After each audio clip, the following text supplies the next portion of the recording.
punya kecemasan itu 3/4 bagian otaknya ini nggak berfungsi atau disfungsional. Jiwanya itu masih berhenti di usia anak-anak. Maka tanpa sadar, pengen kayak bunda, enak banget kayaknya. Jadi kurang bisa melihat yang sudah dia dapatkan. Trauma itu sudah diwariskan sejak dalam kandungan. Menangkap aku kayak berpura-pura untuk manis gitu, dia kayak, bunda ngapain sih, nggak usah kayak gitu deh. Iya. Gitu.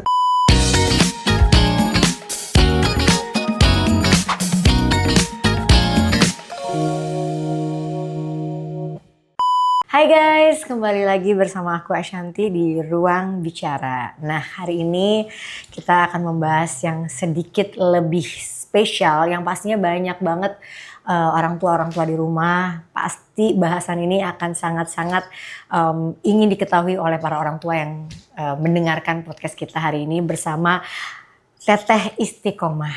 Ya, bener ya? Aku panggilnya biar Teteh Isti apa Istiqomah? Teh Isti aja. Teh Isti aja. Teh boleh, Mbak boleh, terserah Bunda. Nyamannya gimana nanti?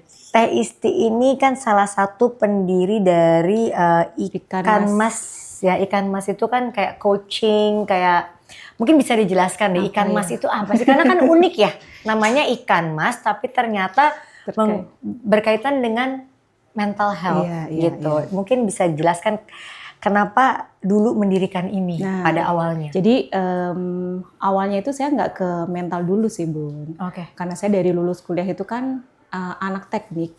Makanya tadi aku lihat kemarin di ininya, loh anak teknik, abis itu baru gelarnya. Iya. Jadi saya teknik industri, tapi industrinya itu lebih ke manajemen. Oke. Nah waktu itu pas kuliah saya passion banget namanya dunia UMKM. Ya. Gitu. Nah setelah lulus saya mengambil jalur karir yang agak nyeleneh lah Bun. Jadi trainer coaching di bisnis dulu. Tadinya awalnya. Okay. Terus akhirnya saya punya klien-klien, sistemnya udah bagus diterapkan ya, tapi kok hasilnya nggak sesuai harapan gitu kan Bun. Akhirnya saya coba cari jawabannya. Plus kayaknya ada sesuatu yang nggak waras di saya juga gitu kan Bun. Ada, kok saya orang dewasa tapi perilakunya saya merasa seperti anak-anak ya, impulsif Bun. Impulsif banget. Jadi latar belakang ini karena diri sendiri? Karena diri sendiri dulu. Oke. Akhirnya sebenarnya ngambil certified itu sebenarnya untuk diri sendiri sih Bun. Tapi saya ada penasaran gimana nih kalau ilmu ini saya gabung, gimana nih hasilnya antara mental dan di klien ini. Tapi Masya Allahnya Bun, pas kita terapkan mereka perbaikannya sampai 400%. Nah semenjak saat itu bahwa ternyata sebagus apapun yang kita bawa, kalau kondisi jiwa dan mentalnya belum bagus, kurang efektif. Itu. Nah, Ikan Mas itu muncul dari singkatan sih Bun sebenarnya. Berarti, maaf aku potong, jadi selesai dulu buat diri sendiri, makanya dapat gelar yang ada di itunya, di namanya panjang, baru mendirikan Ikan Mas. Iya. Oke. Karena sudah latihan dulu dengan beberapa klien di sana, terus anak-anak kantor sebenarnya yang memotivasi sih Bun. Teteh itu kan pengalamannya banyak ya, tapi orang nggak kenal gitu. Ayo Teh kita bikin sosial media, juga baru 2 tahun ke belakang Bun ada. Tapi Ikan Mas ini sendiri udah? Ikan Mas sendiri ini sekitar 3 tahun. Oke. 3 tahun. Habis COVID ya? Habis COVID. Jadi ikatan mental sehat sebenarnya Bun. Jadilah Ikan Mas. Jadi orang nangkepnya ikan. Iya. Aku mikir kayak Ikan Mas mungkin ada berhubungan sama FNB kan. Ternyata ada singkatannya. Ada historisnya. Iya benar. Oke, Teh.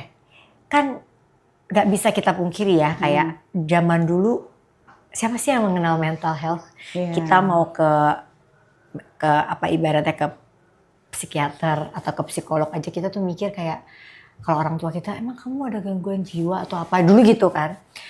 Belakangan ini generasi yang mungkin lebih mempopulerkan mental health adalah Gen Z. Karena mereka udah lebih peka dan mungkin era teknologi ya gitu. Betul. Sehingga sekarang apa-apa dikaitkan dengan mental health. Dan kita nih kayak aku milenial, sus Gen X, semua juga jadi merasakan bahwa oh mungkin dulu perilaku aku kayak gini ada inner childku yang belum selesai. Oh mungkin aku kayak gini karena aku begitu. Ya. Dari Teteh sendiri yang sudah pakar dan menangani banyak orang gitu ya, apa yang paling sering dikeluhkan dan yang paling sering, yang paling susah diobati? Ini banyak banget sih ya, Bun ya. Jadi kalau misalnya saya klasterkan, boleh saya klasterkan ini ya, Bun ya. Jadi yang rata-rata mereka datang ke kita itu klaster pertama ketika dia bermasalah dengan terkait relationship ataupun hubungan dengan pasangannya ataupun dengan anaknya. Nah, yang lebih menantang lagi itu biasanya satu case-case yang terkait dengan apa ya sebenarnya agak pelecehan seksual gitu ya. Atau temanya seksual seperti itu. Sex abuse ya. Nah, sexual abusement itu di sana itu berat.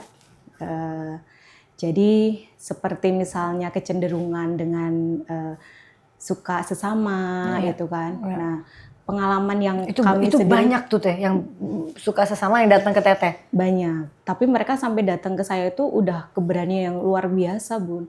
Sangat-sangat luar biasa sampai berani datang itu. Nah, yang sudah pengalaman kita tanganin 6 bulan intensif itu Allah izinkan fitrahnya kembali normal lagi. Teteh sebentar. Ini dibawa oleh orang tuanya atau mereka datang sendiri memang minta untuk disembuhkan?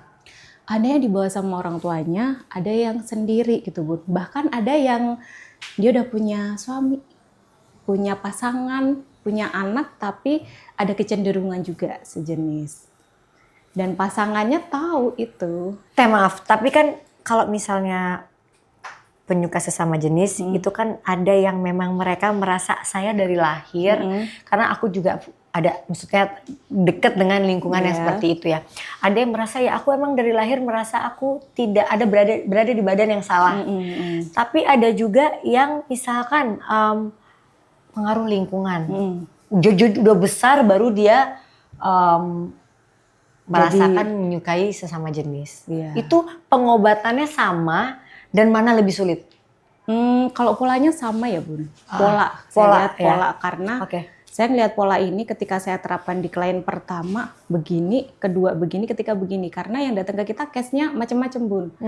Ada yang memang dari kecil dia sudah kayaknya aku lebih maskulin deh misalnya gitu. Misalnya dia perempuan ya. Ada yang laki-laki kayaknya aku lebih feminim deh. Ada yang case-nya datang kan seperti kasihan itu. kalau yang kayak begitu ya. Ada juga karena tadi pengaruh lingkungan, Bun. Kalau yang perempuan itu dia sakit hati dengan perlakuan ayahnya. Aku gak akan pernah gitu. Gitu. Jadi rata-rata seperti itu. Dia sakit hati dengan sosok ayahnya, posisinya. Nah, ada juga perlakuan orang tua yang tidak dia sadarin. Namanya kan tadi ya, Bun, parenting, menjadi kelihatannya lucu nih dipakein perempuan celana, misalnya celana jeans. Kamu keren banget ya pakai ini. Dan otak manusia itu, Bun, kalau sesuatu tuh repetisi, diulangin berkali-kali, otak kita akan bilang, oke, ini informasi yang sangat penting banget harus kita simpan. Saya cocok pakai ini. Ya, akhirnya identitasnya berubah, Bun. Nah, kalau kan ada gangguan kepribadian ya, Bun. Ada banyak jenisnya. Nah, gangguan kepribadian, dia punya gangguan kepribadian, paling pertama itu dia nggak bisa menentukan identitas dalam dirinya. Gitu. Jadi gangguan kepribadian kan banyak ya, Bun, ya di assessment-nya. Jadi kurang lebih seperti itu. Dan emosi apa yang dibawa, kalau saya kan dominannya, emosi apa sih yang mendorong dia sampai bisa seperti itu? Jawabannya sama, Bun. Semuanya ini ya, ini untuk case pengalaman saya pribadi ya. Emosi kesepian yang tidak dia sadari tumbuh dari kecil. Lagi-lagi balik tuh orang tua. Iya. Lingkungan terdekat ya. Betul. Karena bisa jadi orang tuanya juga kosong, Bun. Dia misalnya nih sebagai orang tua, dulu dengan orang tua sebelumnya. Turun-temurun ya. Turun-temurun namanya trauma antar generasi, Bun. Nah itu misalnya nih di generasi saya sadar ada sesuatu yang salah, coba saya putus rantainya, saya beresin, itu akan menyelamatkan 7 generasi saya ke bawah, Bun. Jadi ada jurnal penelitiannya juga bahwa trauma itu sudah diwariskan sejak dalam kandungan. Ada penelitiannya itu. Iya, karena kan mendengar. Iya. Anak mendengar ya percakapan apa yang terjadi di situ udah dengar dari kandungan. Betul. Termasuk lewat tali pusat itu kan cara komunikasi antara bayi dengan orang tuanya ya Bun ya. Kalau di luar negeri nih karena negara maju ya Bun ya. Kalau di sana itu orang mau hamil, sebelum hamil itu di treatment dulu. Hal-hal yang membuat emosi dia masih apa, itu difasilitasi oleh ada yang difasilitasi oleh negara, ada yang sudah seperti kebiasaan habit gitu. Nah, setelah itu keluarganya juga diedukasi, Bun, karena mereka sadar pintar aja nggak cukup. Kalau dia mentalnya bermasalah, kan negara maju jadi kacau nanti ya, Bun ya. Iya. Gitu. Nah, ini yang di Indonesia itu masih minim. Ya nikah aja lah, kita hamil aja, kita nggak perlu lihat flashback lah ke belakang. Tapi setelah punya anak, yang saya temuin, Bun, perempuan-perempuan, dia merasa kelelahan dan kehilangan dirinya. Banyak banget, Bun. Nggak tahu nggak siap. Ya, mungkin dia kelihatan tipe orangnya kayak nggak tegaan gitu ya Bun ya. Rata-rata yang datang ke saya itu perempuan yang kelihatan baik banget Bun. Baik banget. Tapi setelah punya anak, tiba-tiba dia jadi monster di depan anaknya. Kaitannya dari antar generasi ke generasi sampai di kita tadi ceritanya. Belum bisa putus mata rantainya ya. Iya. Dan tapi tadi Teteh bilang bahwa berobat 6 bulan bisa. Ya pengalaman intensif. Dari pengalaman. Apa yang banyak yang berhasil? Alhamdulillah dominasi Allah izinkan berhasil sih Bun. Apa yang dilakukan? Sebenarnya gini Bun, ini mungkin saya akan berbicara, kalau saya lebih dominannya itu kita kan berbicara inner child, masa kecil. Kalau itu beres buat saya gitu ya, untuk kes-kes yang ada, insya Allah dia akan lebih dewasa lagi. Karena di buku psikologi Islam nih itu menyebutkan bahwa manusia bisa tumbuh sesuai dengan usia kita Bun. Tapi jiwa kita bisa berhenti di usia tertentu.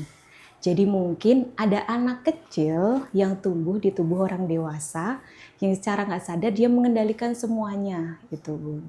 Dan hasil penelitian juga Bun, ketika di EEG, ini yang saya sampaikan ke klien sebenarnya. Iya. Karena jiwa itu kan nggak kelihatan ya Bun, nggak kasat mata. Yang masyarakat, kamu ngapain sih, kurang iman kah ya? Kamu kurang bersyukur, banyak yang dibilang gitu Bun.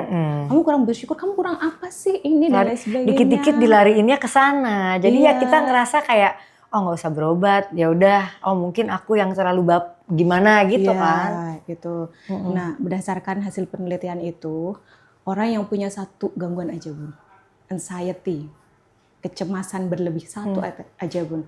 Karena di otak kita kan ada amigdala, pusat respon takut di sana. Punya kecemasan itu 3/4 bagian otaknya ini nggak berfungsi atau disfungsional, tidak berfungsi sebagaimana mestinya.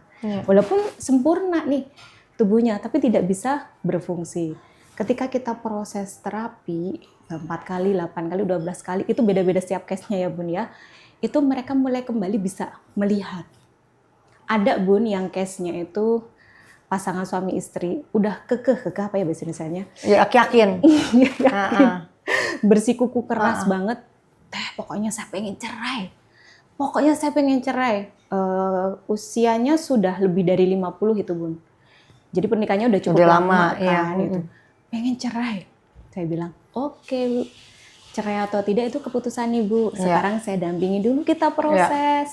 Nanti kalau emosinya sudah lebih bagus, baru diputuskan.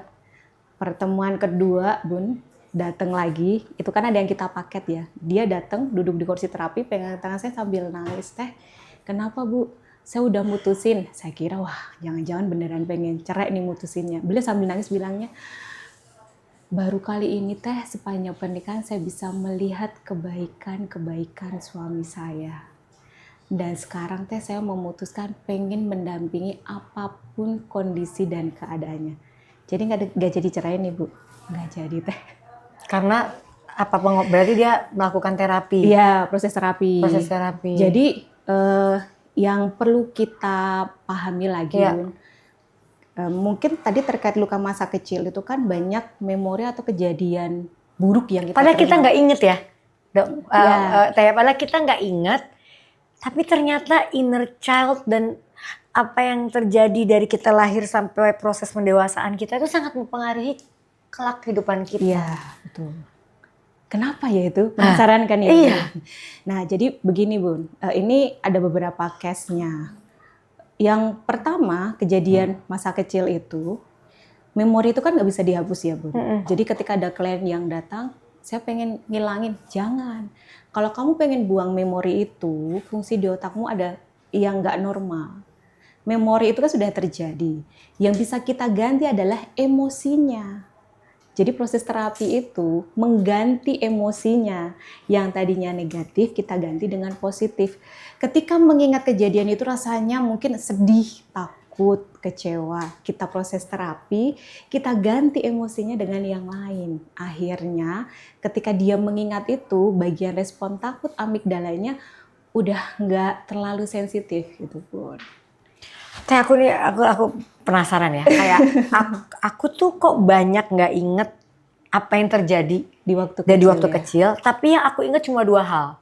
Pada saat aku aku punya kejadian yang tidak menyenangkan dalam Iya, hidup iya. aku dengan ayah sambung aku itu, itu aku inget sampai sekarang.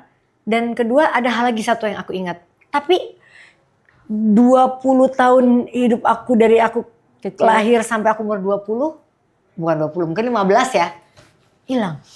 Nah, itu kurang Menggali. Bukan, berarti ada mekanisme alami di tubuh Bunda untuk melindungi diri dengan tidak memunculkan memori itu. Yang datang ke kita banyak seperti itu Bun. Pertemuan-pertemuan, aku nggak ingat. Nih, udah nggak apa-apa, kita terapi dulu. Nanti insya Allah seiring berjalannya waktu, si kotak-kotak memori itu akan keluar. Intinya sebenarnya gini sih Bun, sesuatu yang sudah pernah terjadi, even itu sesuatu yang buruk dan tidak kita sukai, nanti saya temani, saya dampingi untuk menerima kejadian itu. Kan kita nggak harus lari terus kan ya Bun dengan kejadian seperti itu. Kita harus berani untuk menghadapinya. Tapi memang ketika kejadian itu sangat traumatis, mengingatnya aja Bun, itu ada yang, aku nggak sanggup teh. Gak apa-apa, saya dampingi yuk pelan-pelan. Ada yang seperti itu Bun. Saya cuma bilang beliau kebetulan kena GERD ya. GERD posisinya. Banyak banget yang GERD di saya. Tapi banyak sendawa gitu loh Bun. Iya. Gitu, GERD, baru duduk. Saya tahu. Jadi kalau sudah sampai nyerang ke fisik, tubuh ini bilang, ini udah pertahanan terakhir kita ya. Ini udah gerbang terakhir kita ya. Please deh. Kamu cari solusinya yang lebih tepat dong posisinya di situ. Nah pas posisi itu datang saya bilang, ibu takut apa? Saya baru bilang begitu dia langsung keluar sendawanya ya Bun ya. Banyak nggak 1-2 orang aja, rata-rata seperti itu. Udah nggak apa-apa, ayo kita proses terapinya bertahap gitu. Jadi kalau tidak ingat, itu mekanisme alami diri kita untuk melindungi karena ketika diingat rasanya sangat sakit Bun. Sangat sakit dan ketika itu membanjiri malah kerusakan di tubuh kita makin banyak nanti Bun. Tapi mungkin aku tipe yang nggak mau ingat, aku berusaha nggak mau ingat. Jadi benar tadi repetisi itu membuat jadi beneran nggak diingat. Iya. Tapi itu 10 tahun pertama itu yang membentuk diriku hari ini ya. Yes. Teh ya. Sampai usia SD, Bun. Ya kan? Jadi kalau kita beresin sampai usia SD, insya Allah kedepannya akan lebih mudah. Oke. Nah ini yang terjadi, bagaimana caranya supaya aku berusaha banget nggak mau anak-anakku merasakan apa yang aku rasakan. Yeah. Aku mau memutus rantai ya kan yang tadi kita bahasanya Teteh bahwa jangan sampai mereka merasakan apa yang aku rasakan. Aku takut mereka nanti gedenya jadi kayak aku di waktu yang kosong. Karena kan aku terus merubah diri dengan banyaknya pengetahuan, banyaknya ilmu-ilmu baru. Aku tuh bisa untuk aku merubah jadi lebih baik. Tapi kalau aku mengingat aku 10 tahun yang lalu, aku kayak, aku kayak gini tuh karena aku sakit banget ya gitu. Yeah. Nah aku nggak mau anakku mengalami apa yang sama gitu. Jadi aku tuh berusaha jadi harus terlalu sempurna di mata mereka gitu. Tidak ada orang tua yang sempurna sih Bun, yang paling pertama. Yeah. Ketika saya berbicara dari case-case klien ya Bun, mereka datang, case-nya apa? Tadi ya relationship hubungan dengan anak ataupun pasangan. Oke. saya pegang kamu aja deh, saya pegang ibunya aja, dibenerin. Ketika ibunya bener, Bun, di rumahnya insya Allah bener. Karena Tiangnya nih ya. Iya, karena kan nggak semua perempuan itu pandai berkata-kata manis dengan anak kan, Bun. Betul. Kan ada beberapa konsep parenting kita harus ngobrol ini itu. Atau nggak Pusing banget ya, gitu kan. Banyak yang ini, teh pusing banget saya konsep parenting ini gitu kan. Tapi pas diteteh, saya jadi tahu ternyata sesimpel ini ya jadi orang tua. Karena memang nggak semuanya bisa menyampaikan itu kan ya, Bun, posisinya. Nah, ketika ibunya mulai positif, jadi secara tidak terlihat, dia kan ngeluarin energi penyembuh sebutnya ya. Ini ada penelitiannya juga, Bun. Nah, dia akan menyetrum ke orang-orang di rumah itu. Kenapa? Orang-orang di sekitar kita itu jauh cepat menangkap energi emosi daripada kata-kata positif, Bun. Kan banyak banget orang tua yang di kita kata-katanya bagus ya, memotivasi ke anak, bener nggak? Tapi anak nggak terima kan, saya bilang gitu. Bukan kata-katanya, tapi anak-anak itu menangkap energi di balik kata-katanya. Jadi dia nggak akan nangkep itu kan. Jadi perempuan dan jadi orang tua kan jadi frustasi ya, Bun. Mau ngapain lagi? Ini apa yang dilakukan? Konsep begini-begini udah diterapkan. Nah, kita pakai loving kindness aja deh, yuk gitu. Ya, karena aku pernah. Jadi Arsi tahu memang aku tuh bukan tidak penganut parenting yang bisa sabar. Aku mungkin lebih ke VOC ya, yang tegas, yang tapi aku nggak kasar ya. Maksudnya tegas terus ngomel gitu ya. Jadi di saat aku sekarang belajar terus, oke, aku harus ngadepin dia dengan sabar, tarik nafas. Arsi kayak ini lagi kenapa sih? Jadi agak aneh ya. Dia itu kan smart banget ya. Jadi dia kalau misalnya menangkap aku kayak berpura-pura untuk manis gitu, dia kayak, Bunda ngapain sih, nggak usah kayak gitu deh. Gitu. Ternyata energi kita tuh anak tuh pinter. Kerasa. Jadi kayak misalnya kita hawanya lagi sama suami nggak enak aja, tapi kita pura-pura enak aja, mereka kayak bisa ngerasa. Iya. Dan anak-anak yang belum balik, belum puber, Bun, mereka itu jujur, semua penilaiannya jujur. Jadi kalau dia nangkepnya, dia merasa nggak nyaman, ya sebenarnya dia merasa nggak nyaman dan aman gitu dengan di rumah itu kondisinya ya. Nah, dengan kita beresin dulu, terutama karena mungkin tadi, Bun, ada Bunda Ashanti kecil yang ikut di tubuh orang dewasa dan di klien-klien yang banyak dan di case saya sendiri gitu, Bun. Saya harus beresin masa kecil. Ada, Bun, saya berkaca dari case saya sendiri ya. Saya dituntut untuk always ranking 1. Ketika saya ranking 2, anak SD kelas 3 itu yang saya ingat kejadiannya, saya pulang di jalan itu nangis. Ranking 2, udah kebayang nih bakal diapain. Gitu kan. Dan satu momen kejadian kecil saya yang itu, Bun, saya nerapinya aja berkali-kali sampai akhirnya diri saya yang kecil itu dia happy, nggak apa-apa kok ranking 2 gitu. Walaupun saat itu orang tua misalnya nggak bisa nerima, tapi ada saya yang dewasa menerimanya. Setelah saya proses untuk pulih ya, Bun, di situ saya melihat, oh kedua orang tua saya juga luka, juga sakit. Dan ketika saya proses pulih, Bun, Masya Allahnya, orang-orang di sekitar saya, orang tua dan sebagainya tuh ajaibnya berubah. Dan ini bukan case di saya, case di klien-klien juga bilang, teh suami kok berubah ya? Anak-anak jadi gini teh, ini teh. Kurang lebih seperti itu sih, Bu. Iya, tapi teh gini, kan memutus mata rantai dari orang tua, kayak Teteh bilang tadi, orang tua kita terluka, oke lah kita jadi ngerti kan bahwa mereka juga terluka, makanya mereka kayak gitu. Nah, di saat kita memperlakukan anak kita gitu, gimana caranya supaya kita tuh sembuh dulu? Menyembuhkan diri kita tuh gimana supaya kita bisa sembuh dan kita benar-benar bisa menjadi orang tua yang sehat untuk menghadapi anak-anak ini. Karena kadang-kadang yang nonton nih misalnya, ya Bun emangnya Bunda mah enak, kayak selalu ngomong kayak gitu kan. Bunda mah enak, gak usah ngerjain ini, ngerjain itu, semua selalu punya dengan kata-kata kayak orang lain tuh lebih enak daripada kita. Nah gimana supaya ibu-ibu atau ya ibu-ibu khususnya yang nonton, mereka bisa merasa kayak kita jangan bandingin hidup kita sama orang lain deh. Bagaimana kita bisa menyembuhkan diri kita dulu supaya kita menjadi orang tua yang paling gak menjadi tempat dan rumah buat anak-anak ini dulu. Oke. Gitu. Seperti itu tuh perilaku anak-anak usia berapa, Bu? iri dengan yang Ibu-ibu. didapatkan. Iya, kalau anak-anak kita tanya dulu, kira-kira Bunda kan ada anak-anak nih, Iya, anak-anak iya. usia berapa sih mereka kan berperilaku dengan saudaranya, ih kamu kok dapet itu sih, oh aku Kecil, enggak, masih kecil ya, kecil. mungkin fase ego, Iya, SD ya. SD 4 sampai 8 10 tahun. Hmm. Jadi yang pertama yang kita lihat adalah, oh ternyata kebanyakan netizen ini jiwanya itu masih berhenti di usia anak-anak. Maka tanpa sadar, pengen kayak bunda, enak banget kayaknya. Jadi kurang bisa melihat yang sudah dia dapatkan. Itu Bu. Terus yang kedua, saya sebagai orang tua harus mulai dari mana? Yang paling pertama belajar untuk validasi dulu Bu. Nah, hampir 95% yang datang proses itu pasti rasa berharganya udah hancur atau nggak punya rasa berharga Bun. Nah, bagi saya sendiri menganalogikan rasa berharga itu kalau bangunan dia pondasinya Bun. Dia pondasinya. Dan pondasi itu kan nggak kelihatan ya Bun ya. Nah, ketika sebuah bangunan pondasinya rusak atau nggak ada, dia dikasih beban yang ringan di atasnya, kira-kira berdiri atau tiba-tiba ambruk Bun? Berdiri kalau beban ringan. Beban ringan. Lebih sedikit ambruk mungkin ya.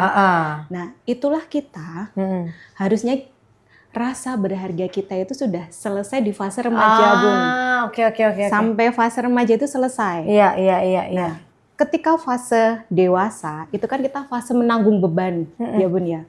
Beban seberat apapun kita punya kekuatan untuk menanggungnya. Posisinya. Nah, ketika seperti ini maka perjalanannya harus flashback lagi. Oh, ketika di SD ada kejadian-kejadian apa ya yang akhirnya saya punya emosi ini. Nanti belajar memvalidasi ke diri sendiri itu membantu kita membangun rasa berharga. Itu dulu aja Bun, yang paling gampang. Saya nggak akan ngomongin yang ribet-ribet. Ini yang paling simpelnya ya. Oke, kamu marah ya? Boleh kok. Isti, boleh kamu marah. Siapapun yang diperlakukan seperti itu, pasti kamu marah. Saya seperti itu ke diri sendiri. Oke, nggak apa-apa kamu marah. Kamu siap nggak melepaskannya? Belum siap? Oke, nggak apa-apa. Aku kasih waktu 3 hari ya, kamu bisa berusaha untuk melepaskan emosinya. Jadi batas emosi negatif yang ada di saya, Bun, paling lama 3 hari. Setelah itu perlu dilepaskan. Tapi biasanya cuma sehari atau setengah jam. Tapi ya kalau yang berat biasanya 3 hari baru dilepaskan. Akhirnya kan tabungan kita nggak banyak tabungan emosi negatif, Bu. Emosinya positif kondisinya. Bukan berarti dihilangkan ya posisinya. Setelah itu nanti baru masuk ke fase remaja, Bu. Ini fase krusial kedua. Fase remaja ini kan jembatan dari anak-anak ke dewasa ya, Bu. Dan menurut teori perkembangan, otak depan kita ini yang berpikir secara logis, rasional, ini benar, ini salah, baru terhubung paling akhir, Bu. Di usia 20 tahun. Jadi dari 0 sampai 20 tahun kita dominan berperilaku itu karena dorongan sisi emosi. Makanya kan ada yang nekat, ada yang impulsif, masa bodoh. Karena tadi otak bagian depan kita tersambungnya paling akhir. Nah, ketika menjadi orang tua, dia bingung menghadapi seperti ini. Paling gampang kan marahin, Bun. Kalau enggak mengancam. Gitu. Jadi anak-anak memang perlu belajar mengenali emosinya dan itu sesuatu yang normal dan wajar dan kita ajarin caranya. Berarti di fase anak-anak tumbuh remaja kita udah tidak boleh melakukan cara yang marah ya. Kita lebih menjadi mungkin pendengar yang baik, apa seperti itu? Ya. Kalau kita berbicara remaja itu kan ada remaja awal, tengah, dan akhir ya, Bu. Remaja tengah ini paling krusial menurut teori. Berapa belas tahun tuh? 15 sampai 16 17. SMA ya? Iya, SMP kelas 3 ke SMA kelas 1 kelas 2 itu di sana. Itu paling krusial karena dia kemungkinan paling nakal-nakalnya, paling nggak mau dengerin omongan orang karena dia merasa aku punya diriku sendiri, aku punya kendali. Dulu mungkin kalau dimarahin mama sama papa, aku pura-pura dengerin biar nggak banyak masalah. Tapi di sini mungkin dia punya keberanian untuk memberontak. Memberontak itu nggak harus selalu vulgar ya, Bun ya. Tapi dia mogok, nggak mau menjalankan saran-saran positif dari kita. Banyak bohong nanti bisa di situ. Atau yang sebaliknya, dia memendam habis-habisan perasaannya, Bun. Yang ini nanti ke depannya dia akan bermasalah. Dia nggak akan punya batasan. dia akan banyak dimanipulasi nanti ke depannya. Dan mungkin akan kena sakit ke fisik-fisik. Orang yang memendam emosi itu Bun, kebanyakan sakit fisik. Nah, klien yang saya tanganin Bun, ada yang cancer. Itu banyak Bun. Betul. Ya, ya, ya. Yang paling banyak itu karena perempuan, kansernya itu rahim, payudara, kelenjar getah bening. Itu posisinya di sana. Terus dengan penyakit-penyakit yang lain, autoimun gitu Bun. Itu ada yang sembuh, klien kita juga. Dia belajar metodenya, terus gimana nih? Masih didampingin gitu, alhamdulillah. Emosinya dipendam gitu Bun. Ada case yang lainnya juga, kalau GERD itu kan biasa ya Bun ya, diabetes. Orang diabetes pun saya udah bisa nebak sebenarnya emosi apa yang ada di dalam dirinya. Jadi penyakit itu ada pengaruhnya juga ya, Iya. bukan karena kebanyakan gula ternyata. Ya karena memang kalau cancer salah satunya yang terbesar adalah karena kita tuh stresnya terlalu besar. Iya. Gitu itu aku juga baca Teh. Tapi gini Teh, tadi kan Teteh bilang masa krusial anak ABG itu di 15, 16, 17. Makanya sekarang lagi diperbincangkan banget yang namanya child grooming. Iya. Ya jadi child grooming ini mungkin akan kena ke anak-anak yang mungkin kondisi di rumahnya Yang tidak atau seperti apa Teh? Aku kurang tahu juga gitu Iya. karena kan sekarang kalau kita dengar lagi cerita kita cukup sedih ya gitu ngelihat Iya. banyak anak-anak yang mungkin di umur yang masih sangat belia sudah dimanipulasi seperti itu dan Iya. ternyata sekarang banyak yang speak up gitu tentang child grooming. Walaupun aku dulu ngerasa oh berarti dulu ada si om ini waktu aku masih 16 tahun 15 tahun mungkin dia mau melakukan nice try dulu gitu tapi tidak berhasil misalnya. Apa itu bisa terjadi di anak yang seperti apa? Oke. Nah, child grooming ini pasti untuk beda dengan bullying ya Bun ya. Iya. Kalau bullying ini perilakunya agresif. Tujuannya memang merendahkan, menjatuhkan secara verbal, non verbal. Tujuannya di sana. Dan dilakukan oleh banyak orang kepada satu orang. Itu bullying. Kalau satu dengan satu Itu bukan bully. bukan, konflik pertemanan. Ah. Dimanapun dia berada, pasti akan ada konflik pertemanan. Ini harus digarisbawahi ya. Digarisbawahi. Jadi bullying itu terjadi kalau lebih dari 2 orang Iya, ke satu anak. satu anak. Kalau antara satu ke satu itu konflik ya. Konflik Oke. pertemanan. Nah, kita mulai dari bullying dulu Dari ya, bullying, Bun, ya. ya, Nanti ya. karena kan Baru. orang kenal banyaknya Ya, bullying ya. di sana. Nah, bullying ini ke anak perempuan dan ke anak laki-laki beda, Bun. Kalau bullying ini kan rata-rata sejenis ya. Perempuan melakukan ke perempuan, Ya, betul. laki-laki ke laki-laki. Jarang cross tuh jarang. Jarang cross Ya. jalan. Nah, kalau perempuan itu yang pertama, karena saya juga nanganin case bullying anak-anak SD, Bun. Ya, ya. Itu dia terlalu cantik, yang bikin orang iri, yang bikin dia iri karena si pelaku ini dia nggak dapet di rumah. Dia terlalu, misalnya anak perempuan ini terlalu cantik, dia dapet semuanya, aku pengen itu dan lain sebagainya. Kan tadi kita kembali anak-anak ini dia terdorong karena emosi kan, belum bisa berpikir dengan jernih di sana. Akhirnya tadi dia memprovokasi teman-temannya karena memang Bun, ada anak-anak secara pembawaan alaminya itu dia bisa memprovokasi, mengumpulkan massa, mempengaruhi orang untuk menjatuhkan sesuatu. Itu ada pembawaan alaminya. Di usia 12 tahun itu bisa dicek. Aduh, ada di sana. Takut ya. Dia kan pembawaan alami. Nah, kita sebagai orang tua kalau tahu, kita jadi bisa mengarahkan. Kalau tahu anak kita begitu. Ya, cuman kan orang tua juga nggak tahu siapa dirinya, Bu. Jadi dia sulit membantu mengarahkan anaknya. Jadi dia nggak melihat anaknya dengan kacamata anak itu berbeda dari saya. Akhirnya ya dia mungkin dapat penolakan di rumah, mungkin ada kejadian-kejadian apa yang akhirnya dia lampiaskan ke temennya ini perempuan. Kalau laki-laki, kenapa terjadi bullying? Karena kecerdasannya. Karena dia pinter atau dia nggak bisa cukup diajak baik. nakal. Ya, di situ. Dia pemendam dan lain sebagainya. Nah, korban bullying ini yang selamat ketika dia cerita ke orang tuanya support, proses pulih gimana dan lain sebagainya. Kadang ada yang mau cerita ke orang tuanya nggak berani, karena aku selalu salah. Orang tuaku itu, aku nggak punya rumah gitu. anak-anak itu rumah secara fisik ada ya Bun, tapi rumah tempat dia kembali, dia merasa aman dan nyaman, nggak dihakimin, diterima apa adanya, itu dia nggak punya. Akhirnya dia pendam. Nah itu bullying, bedanya, tujuannya beda. Sedangkan child grooming, dia tujuannya memang untuk memanipulasi. Dan memang endingnya kebanyakan memang mau mengarahkan ke aktivitas pelecehan seksual. Posisinya cuman child grooming ini dilakukan oleh lawan jenis ya, Bun ya.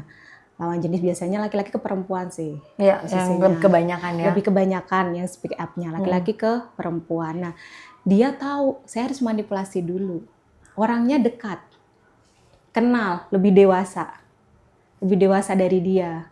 Kan anak-anak tadi dia kosong ya, Bun. Nggak merasa aman dan nyaman. Dia kurang dapat perlakuan itu. Ketika ketemu sosok dewasa yang mengisi kekosongannya, seneng juga ya disayangin posisinya di sana.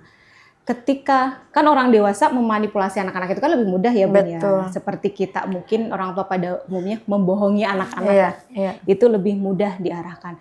Akhirnya repetisi itu dia akan mengira, oh ini perlakuan yang dia karena sayang kok ke aku gitu. Karena dia melakukan ini dan itu. Jadi otaknya itu ada reward, fear, reward Bun. Dia diperlakukan baik banget yang dia nggak dapet. Terus habis itu dia diperlakukan semena-mena. Setelah itu pelakunya bersikap baik lagi. Jadi ketika dia merasa takut, tadi diperlakukan seperti itu, ternyata ada orang ini yang sama datang ngasih kasih sayang. Jadi yang dia kenal itu Bun. Untuk child grooming ya. Berarti ini bisa terjadi ke tadi anak-anak perempuan yang memang merasa kosong. Merasa nggak punya tempat yang aman dan nyaman. Di rumahnya. Jadi dia nggak berani cerita, nggak berani menyampaikan, takut dihakimi, kan takut disalahkan. Anak-anak kan nggak tahu benar salah ya Bu. Ketika dia dihakimi, disalahkan, mekanisme dirinya, rasa takutnya, dia memilih untuk melawan, menghindar, atau membeku. Nah itu nanti jadi serangan panik salah satunya. Dan mekanisme paling gampang itu ya menghindar. Jadi dia lebih memilih menghindar biar nggak dapat respon buruk dari orang tuanya ketika dia cerita. Ada yang seperti itu Bun. Kasus child grooming di kita ada. Cuma sekarang dia jadi korban udah dewasa. Pas proses terapi dia pingsan berkali-kali Bun. Kamu bisa nggak inget saya cuma gitu. Saya bilang, kalau kamu mau pulih, mau nggak kita langsung ke akarnya? Kalau belum siap, ya kita beresin yang kecil-kecil dulu. Tapi kalau ke akarnya, proses pulihmu akan lebih cepat lagi. Gitu. Dan, Masya Allah sih, kalau child grooming itu kan isu-isu baru ya. Iya, karena gini Teh, kadang-kadang kita kan jadi orang tua ya. Atau aku dulu deh jadi anak gitu. Kita menemukan banyak banget orang yang ngedeketin kita dengan berbagai macam cara gitu kan. Dan kita dulu aku mungkin tipe orang tuanya yang baby boomers ya. Yang kayak ini kalau mau cerita nggak bisa, mau curhat juga kayaknya nggak mungkin gitu kan. Jadi memendam dan melakukan banyak tindakan itu sendiri aja gitu. Apa yang sekarang bisa aku lakukan ke anak-anakku dan mungkin orang-orang yang nonton untuk membuat anak ini tidak sampai menjadi korban dari orang-orang manipulatif. Harus menjadi rumah. Tapi kalau idealnya kan pasangan ya Bun ya. Kadang ya cuman bisa ibunya saja atau ayahnya saja. Itu nggak apa-apa. Minimal dia punya sosok yang aman di sana. Setelah itu kita perlu memperbaiki relationship kita ke anak. Posisinya. Jadi jadi kalau pulang sekolah Bun, anak-anak itu tadi belajarnya apa? Seneng nggak gitu? Jadi nggak gitu. Bunda kangen banget sama bayi dulu yang kecil, sekarang udah gede, kangen banget pengen ketemu. Jadi itu yang kalau saya lakukan ke anak-anak di fase SD ketika dia pulang. Setelah melakukan itu, baru nanti saya tanya sekolahnya gimana. Dia merasa, oh aku dikangenin ya di rumah, aku ternyata diharapkan banget sebegitu berharga. Jadi anak saya juga SD Bun, kelas 4. Jadi dia mau cerita hal-hal sensitif pun mau cerita ke Tapi rahasia ya Mimi ya. Tapi rahasia kok diceritain, ya udah saya terima posisinya. Nah, kurang lebih seperti itu, dan itu proses sih Bun. Proses. Iya. Karena biasanya kita sebagai orang dewasa itu punya luka jarang didengarkan. Jadi agak kesulitan ketika mau mendengarkan orang lain dengan empati. Agak kesulitan di sana. Tapi ya kalau belum bisa nggak apa-apa sih, pura-pura daripada nggak sama sekali. Ya kayak sekarang aku juga ke anak-anak, mereka pulang pasti yang aku peluk terus aduh kangen banget gitu, baru cerita. Dan alhamdulillahnya anak-anak aku tuh dari yang mau dulu Aurel Gia atau Arsya itu selalu menceritakan apapun di sekolahnya, hal yang menurut aku juga kadang-kadang aduh kok dia cerita ini ke aku nggak mau shock, aku pura-pura santai. Padahal menurut aku ini jangan ini aku ada takut gitu. Tapi dia menceritakan dengan gamblang.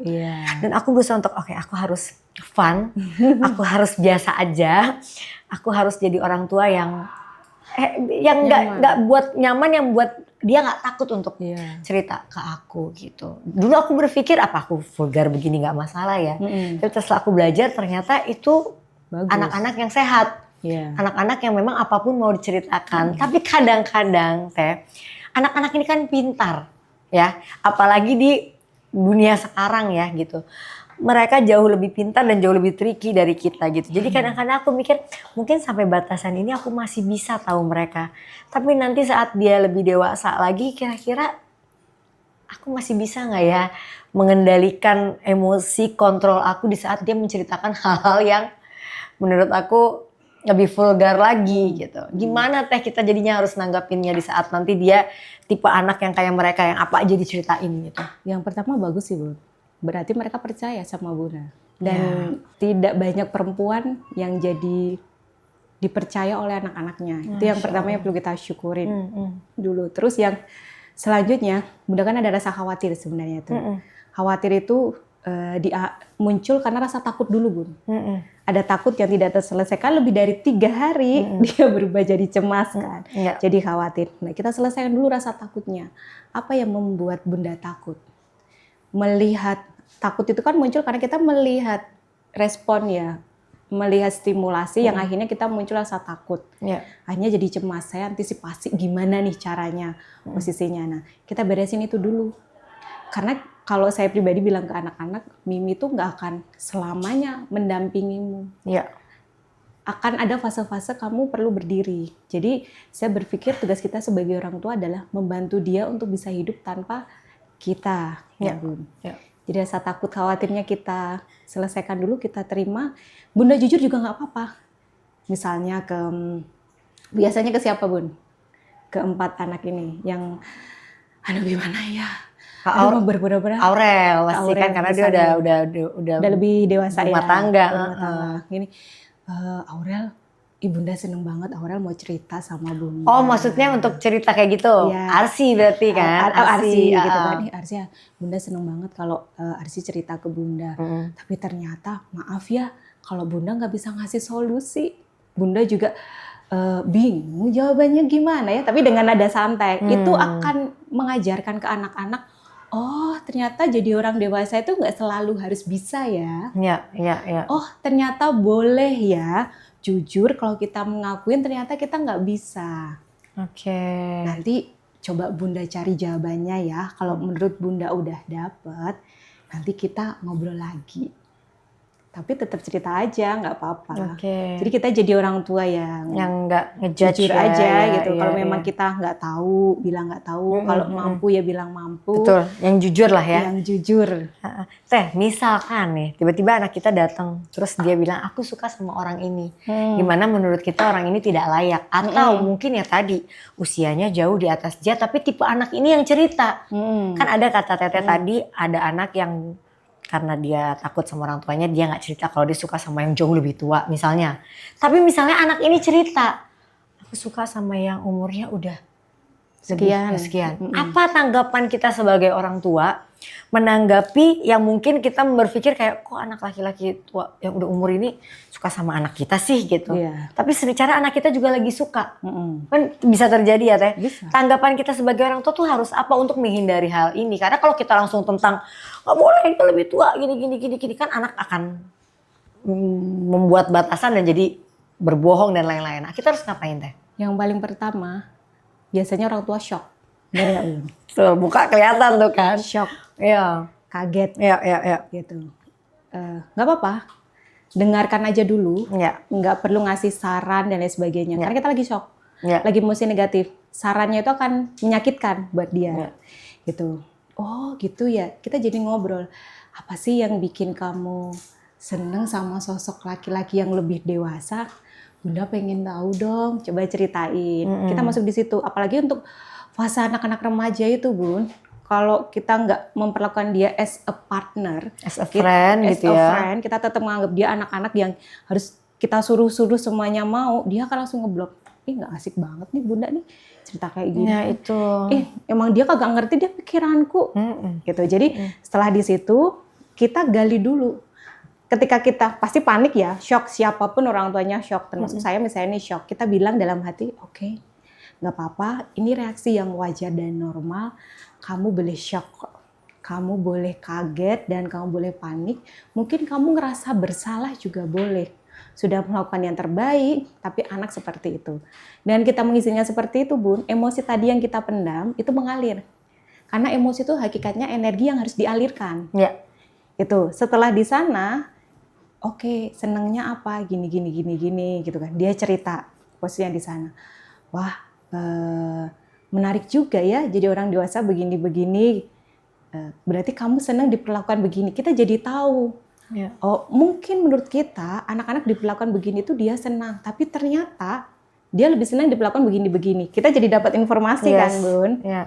Setelah itu, next-nya kita harus bermain cantik sebagai orang tua, Bun. Wah nggak bisa nih. Kalau orang tua yang khawatiran, pertemuan pertama itu langsung Bun. Banyak yang seperti itu, yang terapi di kita. Dari luar negeri itu banyak banget. Bun. Orang Indonesia di luar negeri. Case-nya beragam lah. Ada yang seperti itu, ada anaknya yang self-harm dan lain sebagainya. Udah kita beresin dulu deh ibunya. Khawatirnya kita beresin dulu. Baru setelahnya nggak usah dituntut sebenarnya Bun. Dia akan menjadi ibu yang tahu saya harus nge-treatment apa ke anak-anak. Nah, sesimpel itu sebenarnya Bun. Ya. Jadi kita ya benar-benar harus tadi menjaga emosi dan benar-benar harus seperti kita tuh mendampingi dia sebagai teman. Iya. Sehingga dia menceritakan apapun ke kita tanpa rasa ragu ya. Walaupun pasti sulit buat kita orang tua, apakah itu anak kan. Iya. Pasti kita kadang udah kebakar dulu gitu kan. Ada ketika nanti emosi kita sudah siap Bun, kita akan bilang santai dengan anak. Karena kita bikin santai dulu. Kalau kita belum santai, jangan, aduh nggak bisa Teh. Ini nih harus cepet ini, jangan. Kita udah bisa santai, udah menerima bahwa dia anak-anak yang pasti berbuat salah, kan ada berbuat salah ya Bun ya. Kita baru ngobrol, Kak, menurut Kakak kalau perilaku kayak gini, menurut Kakak kira-kira gimana? Itu normal nggak sih? Jadi kita mengajari dia, ketika di kemudian hari ada case-nya, dia akan berhenti jeda sejenak, berpikir, oh, ini normal nggak sih? Menurut Kakak gimana? Bingung Bun? Oke nggak apa-apa. Kalau bingung, boleh nggak Bunda izin bantu untuk menilai ini kira-kira benar atau salah? Gitu aja. Jadi nggak langsung bilang putusin sama itu. Nggak usah, kita bantu. Nah itu akan lebih cantik. Tapi ini ada kejadian misalnya ya. Kan Arsi pernah suatu saat nanya ke aku, kita lagi ngobrol gitu, terus aku bilang, ya emang yang bagus tuh kalau punya pacar nanti, karena kita tuh open banget. Makanya Arsi tuh dia, walaupun dia mungkin belum punya perasaan itu ya, dia masih anak-anak banget, tapi dia kayak, aku tuh nanti boleh pacaran umur berapa, udah dia tanya. Terus dia tanya, Bun yang bagus tuh kalau pacaran tuh beda berapa tahun. Terus aku jawab dong, ya 2-3 tahun oke. Tahu dia balikin apa ke aku? Bunda sama ayah kenapa 13 tahun? Gitu. Bunda sama ayah kenapa 13 tahun? Lalu dia, aku tuh ada ketakutan dengan sekarang marak, maksudnya banyak tentang child grooming ini. Sedangkan aku kan Mama Mas Anang bukan terjadi child grooming, memang aku menikah di usia 29 tahun kan. Terus Arsi nanya, bener nggak aku punya jawaban gini, Teh? Jadi kenapa Bunda nyuruh aku sama yang 2-3 tahun kalau Bunda sendiri menikah dengan orang yang jauh lebih Dewasa. Aku bilang ke Arsy bahwa aku menentukan menikah dengan ayahmu di umur yang sudah siap untuk menentukan 28 tahun, bukan di umur belasan tahun, di mana emosiku dan penentuanku dalam kehidupan belum stabil. Itu yang aku jawab. Apakah benar jawabanku apa gimana tuh Teh? Dengan kondisi Bunda, sepengetahuan Bunda seperti itu udah jawaban lebih baik. Nah, tapi jawaban ideal, kita nggak boleh menyalahkan diri kita loh. Kita berusaha menjadi ibu yang terbaik, pasti Bunda berusaha menjadi lebih baik daripada orang tua Bunda. Kan? Kita nggak boleh nyalahin yang paling pertama, bikin salah nggak apa-apa. Jadi yang benar itu gimana? Batasannya yang tepat gimana? Kan kita berbicara itu ya Bunda. Nah, batasan ini ditentukan oleh kita orang tua, nilai masyarakat sekitar, dan keyakinan yang kita anut. Misalnya nih, karena misalnya kita Muslim, oh jadi menentukan pasangan itu gimana sih? Boleh nggak sih dengan yang lebih muda? Boleh nggak sih dengan yang lebih tua atau sepantaran? Kenapa? Karena kalau sosok figurnya kita, yang kita zaman sekarang Bun, pasti banyak celahnya. Nah berarti kita anak-anak kita berikan sosok figur yang lain. Oh boleh kok dengan yang lebih tua gitu kan. Contohnya ini, oh boleh kok ini, begini gitu. Jadi yang kita sodorkan adalah memang yang sosok-sosok yang mereka nggak akan kaget terkait dengan value itu. Nah kalau misalnya dengan menikah dan pacaran, value sebagai orang tua apa yang kita pegang. Nah secara boundaries itu value-nya sesuai atau enggak ya. Jadi nggak boleh value yang menurut kita ya Bun ya. Menurut kita nanti kan banyak orang tua yang menurut saya benar. Betul. Menurut mertua nggak benar. Jadinya itu ya, jadi clash. Jadi kita kembalikan lagi harusnya gimana nih posisinya. Dan itu lebih menenangkan jawabannya posisinya. Kalau anak-anak ya saya edukasi juga sih Bun. Dari sekarang mereka udah tahu posisinya gimana. Nanti ayah yang milihin ya. Nanti ini yang milihin ya. Kapan ininya. Obrolannya udah di situ Bun. Dan itu nggak apa-apa bagus. Wah, pertanyaan Arsy bagus banget. Tapi Bunda khawatir salah jawab. Boleh nggak kasih waktu ke Bunda cari jawaban yang tepat? Nah, gitu. Karena mungkin case Bunda itu nggak banyak dialamin yang lainnya. Nanti khawatirnya dia punya belief system suka dengan yang usianya 2-3 tahun di atasnya, tapi ngelihat Bunda yang dengan ayahnya jauh ya. Jadi ada beberapa yang pergolakan batin. Itu yang aku takutin ya, Teh, karena maksudnya contohnya dia adalah orang tuanya. Terus dia ngeliat mungkin dia selalu kayak aku mau cari suami kayak ayah. Iya. Selalu itu yang identik di kepala dia. Aku mau cari suami yang seperti ayah, yang perlakukan istrinya seperti ayah sama anak. Nah, aku tuh ada dan dia tahu aku sama ayahnya beda jauh. Aku ada ketakutan sedikit gitu Teh, yang kayak waduh jangan-jangan nanti dia akan mencari yang jauh lebih dewasa tapi bukan di umur yang dia sudah bisa. Kalau aku kan ngerasa umur 28 tahun dulu menikah dengan Mas Anang udah umur yang memang secara logika, secara semuanya sudah paham lah, udah bukan anak-anak gitu. Tapi kalau anak-anak kan nanti dia bisa nanya loh, emang kalau aku udah 17-18 tahun, emang aku kenapa? Ya gitu, itu jawaban yang sulit banget gitu Teh buat aku sebenarnya gitu. Ini jawabannya seakan merujuk ke jawaban Stephen Covey, Bu. Penulis buku Seven Habits. Itu beliau bagus banget ke anaknya. Di bukunya itu dijelaskan. Dia punya waktu khusus dengan setiap anaknya. Kita mulai dari itu dulu ya Bun ya. Dia punya waktu ngedate dengan anaknya. Mau laki-laki mau perempuan ada waktu khusus di sana. Nah, di salah satu cerita anaknya yang diceritakan di buku itu, ketika selesai nonton bioskop, ayah Stephen Covey itu nggak suka nonton bioskop. Tapi dia tuh jadi servis ke anaknya, ditemenin. Bilang, ya kenapa? Ya temanku yang ini pacaran loh ya. Gitu. Terus, jadi ayahnya nggak... hei pacarannya kamu belum deh gitu kan, jadi nggak seperti itu. Ini pacaran belum terus, gimana kondisinya sekarang? Dulu dia pinter banget kan, ya sekarang gimana? Semenjak dia pacaran, ya aku pengen pacaran dong gitu. Aku pengen pacaran ya. Gitu. Terus temenmu yang pacaran gimana sekarang? oh sekarang dia sibuk sama pacarnya sih ya, terus nilai-nilainya jadi turun dan lain sebagainya. Kan itu gaya coaching sebenarnya. Iya, ngobrol Coaching. tapi sebenarnya nggak ngobrol. Iya. Terus kalau menurutmu sendiri kira-kira kalau jadi pacaran pas sekolah bagus gak? Kalau ngeliat dari contoh itu ternyata enggak ya. Nah, obrolan seperti itu yang ada. Jadi ketika misalnya dia pengen memutuskan yang lebih dewasa atau mencari sepertinya bukan usia sih ya Bun ya.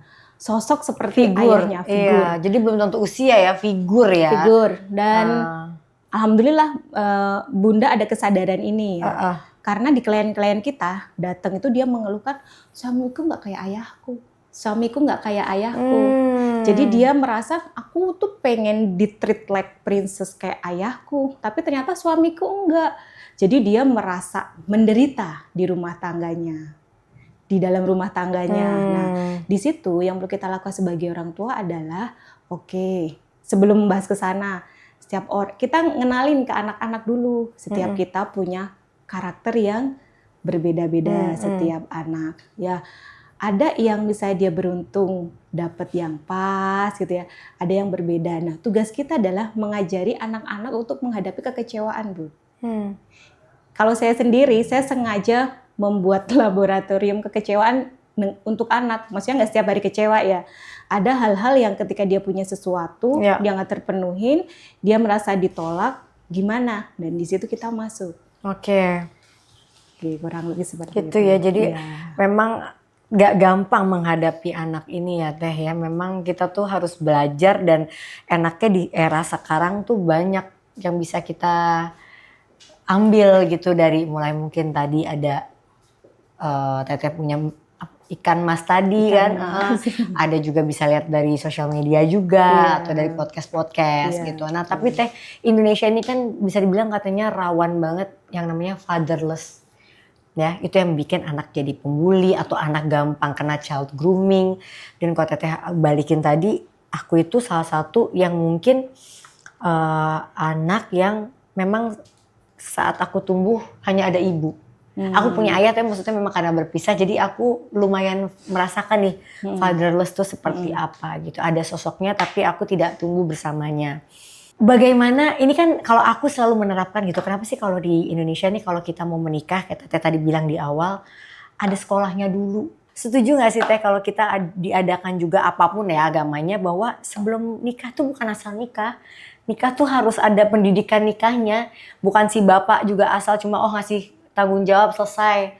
Atau sekarang banyak fatherless yang terjadi karena ayah merasa aku kan harus cari uang atau cari nafkah gitu. Nah gimana menurut Teteh? Ya, saya setuju banget. Memang sebelum menikah itu harusnya dia disiapkan. Dan kebetulan saya dari tahun kedua kuliah itu udah nyiapin mau nikah, Bun. Tahun kedua kuliah. Udah pengen nikah? Udah menyiapkan diri. Karena saya berpikir nikah ini nggak langsung ya. Pasti harus di-prepare. Jadi saya tarik ke sini. Teman-teman sih ya, teman-teman saya waktu zaman itu cie bacaannya udah tentang pernikahan. Nah, setelah menikah saya merasa lebih well prepare kondisinya dan itu sangat penting banget sekolah pranikah ya, itu ada di sana. Nah, terkait dengan fatherless hampir semuanya fatherless. Nah, kita akan lihat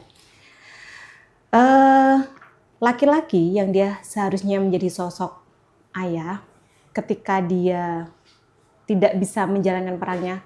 Sosoknya ada, fisiknya ada, tapi dia nggak bisa mengisi emosi kekosongan anaknya. Kemungkinan dia nggak kenyang dengan kasih sayang ibunya. Nah, ibunya yang ini nggak kenyang dengan kasih sayang ayahnya. Jadi kebayang nggak, Bun? Saling-saling. Iya, saling ke atasnya lagi di situ.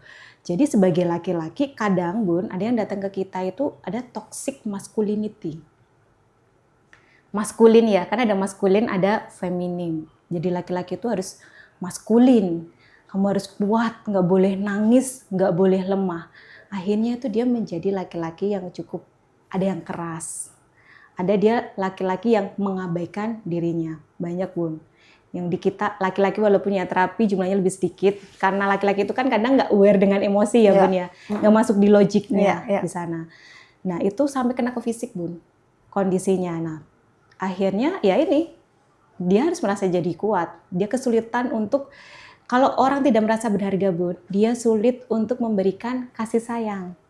Yang kedua, dia sulit bilang tolong dan terima kasih. Karena rasa berharganya sudah rapuh.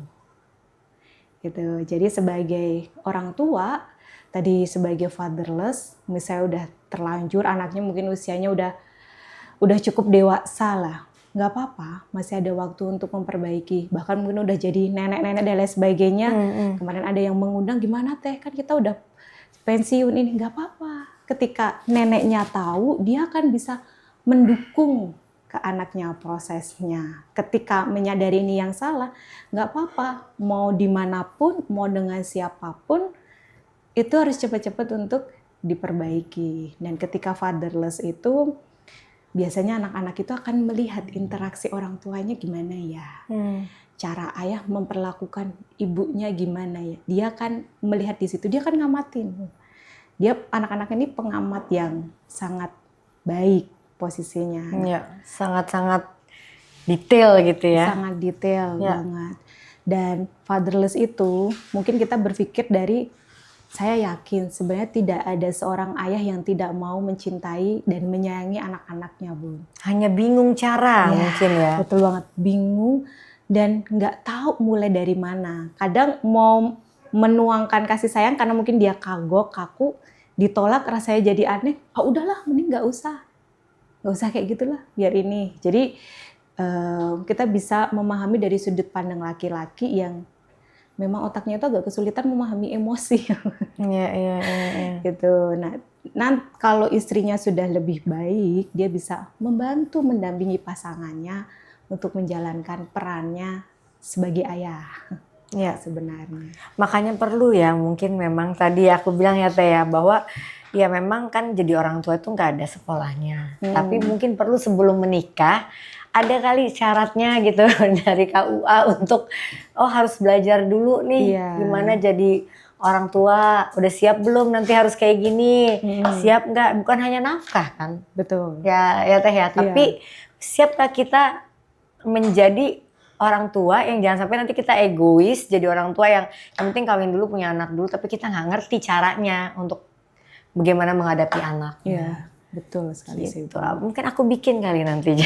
Gak bercanda Teh. Boleh, Bun. Ya Teh ya. Ya nggak, bener loh. Boleh berkolaborasi dengan siapapun gitu kan, Masya Allah. Bener. Kalau saya tuh rutin ngadain webinar berarti sebenarnya. Betul. Rutin ya, dan mereka, Teteh adain lagi dong. Kenapa Teteh baru ngadain sekarang? Kita mau udah rutin ngadain gitu. Cuman karena orang nggak kenal banyak, jadi yang ikut itu kan memang nggak banyak. Jadi kita ada kelas perjalanan memulihkan diri, Bun.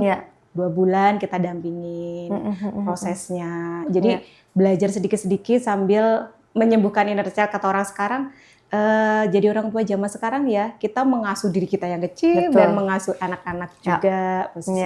Jadi mungkin nggak pernah ada kata terlambat ya Teh ya. Bagaimana misalnya anak ya, misalnya di masa kecil kita pernah menghadapi child grooming atau inner child kita yang menyakitkan, itu pun bisa semua disembuhkan asal punya kemauan. Yes, betul. Bener ya Teh? Ya, saya bilang kalau kamu nggak punya kemauan sendiri, saya nggak bisa bantu. Karena ada klien yang dia dipaksa. Dipaksa sama orang tuanya, dipaksa sama pasangannya. Saya bilang, oke, kita bantu dengan maksimal. Tapi kalau yang dimaksa ini, mohon maaf, mungkin progresnya nggak akan maksimal. Berbeda dia punya kemauan sendiri. Jadi semua bisa sembuh asal ada kemauan. Ada kemauan. Terima kasih udah hadir di podcast aku di Ruang Bicara. Semoga banyak bermanfaat buat orang tua di luar sana yang memang kita pasti di era sekarang tuh selalu berusaha menjadi orang tua yang terbaik, walaupun kata Teteh tadi susah untuk menjadi sempurna, paling nggak kita selalu berusaha ya Teh. Mungkin ada kata-kata terakhir buat penonton kita Teh? Menjadi orang tua itu tidak ada yang sempurna. Kita perlu bertumbuh dengan segala sesuatu. Ketika memang kita menemukan hal-hal yang mengecewakan terkait pasangan dan terkait anak-anak, bukan berarti itu salah diri kita ya teman-teman. Tapi itu adalah sebuah dorongan, kita perlu mencari cara dan jalan yang tepat. Memang berat ya, memutus rantai, saya alami sendiri karena kita akan berhadapan dengan banyak memori-memori yang mungkin kita akan menghindarinya. Tapi dengan kita berani menghadapi itu, maka kita juga akan berani mendorong anak-anak dan keluarga kita menghadapi kenyataan yang sesungguhnya. Keren. Thank you Teh udah hadir dan makasih banyak buat yang udah nonton. Thank you for watching dan sampai ketemu di ruang bicara selanjutnya. Bye bye.